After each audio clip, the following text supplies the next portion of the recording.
రాజన్న సిరిసిల్ల జిల్లా ముస్తాబాద్ మండలంలో ముఖ్యమంత్రి యనమల రేవంత్ రెడ్డి జన్మదిన వేడుకలు ఘనంగా నిర్వహించారు. కాంగ్రెస్ పార్టీ మరియు యూత్ కాంగ్రెస్ ఆధ్వర్యంలో ముస్తాబాద్ రాజీవ్ గాంధీ విగ్రహం వద్ద జన్మదిన వేడుకల్ని జరుపుకున్నారు. తదనంతరం ముస్తాబాద్ పీపుల్స్ హాస్పిటల్లో పేషెంట్లకు పండ్ల పంపిణీ కార్యక్రమం నిర్వహించారు. ఈ సందర్భంగా నాయకులు మాట్లాడారు.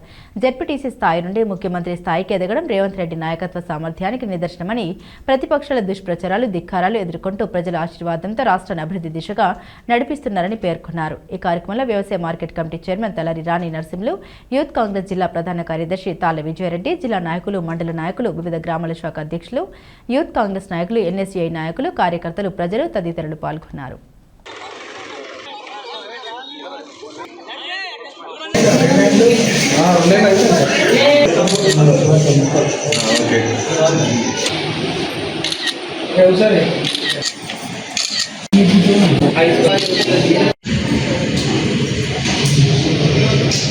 తెలంగాణ రాష్ట్ర ముఖ్యమంత్రి వర్యులు ప్రకృతిని నమ్మినవాడు, ప్రజల బాగోగులు కోరేవాడు, ప్రతిపక్షాలను పరిగెత్తించేవాడు, వీరుడు, నల్లమల్ల పులిగిడ్డ యనమల రేవంత్ రెడ్డి గారు 56 వందల ప్రజల తరఫున రేవంత్ రెడ్డి గారు ఇలాగే ఎల్లకాలం సుఖ సంతోషాలతో దీవిస్తూ ప్రజలని అందరినీ అభివృద్ధి పథంలో, తెలంగాణ రాష్ట్రాన్ని అభివృద్ధి పథంలో నడిపించాలని చెప్పి మనస్ఫూర్తిగా కోరుకుంటూ రేవంత్ రెడ్డి గారికి మరొకసారి జన్మదిన శుభాకాంక్షలు.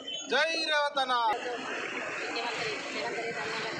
జన్మదిన శుభాకాంక్షలు తెలుపుతూ మండల అధ్యక్షుల పార్టీ అందరినీ సంతోషంగా అందరూ రేవంత్ రెడ్డి గారికి జన్మదిన మహోత్సవాన్ని ఎల్లవేళగా ప్రజల కొరకు సేవ చేసే గౌరవ అన్నగారికి ప్రత్యేకంగా ధన్యవాదాలు తెలుపుతూ తెలంగాణ ముఖ్యమంత్రి వర్యులు ఫైర్ బ్రాండ్ యనమల రేవంత్ రెడ్డి గారి జన్మదినం సందర్భంగా ముస్తాబాద్ కాంగ్రెస్ పార్టీ పక్షాన వారికి జన్మదిన శుభాకాంక్షలు తెలపడం జరుగుతుంది.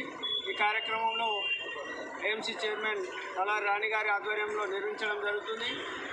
ఏదైతే తెలంగాణ రాగానే ప్రజలందరూ ఇలాగే ప్రజలందరికీ సుభిక్షమైనటువంటి పరిపాలన అందిస్తూ నిండు నూరేళ్లు ఆయురారోగ్యాలతో ఉండి మరోసారి ముఖ్యమంత్రిగా ప్రమాణ స్వీకారం చేస్తారని ముస్తాబాద్ మండల కాంగ్రెస్ పార్టీ పక్షాన మేమందరము ఆశిస్తూ మరొకసారి వారికి జన్మదిన శుభాకాంక్షలు తెలియడం జరుగుతుంది.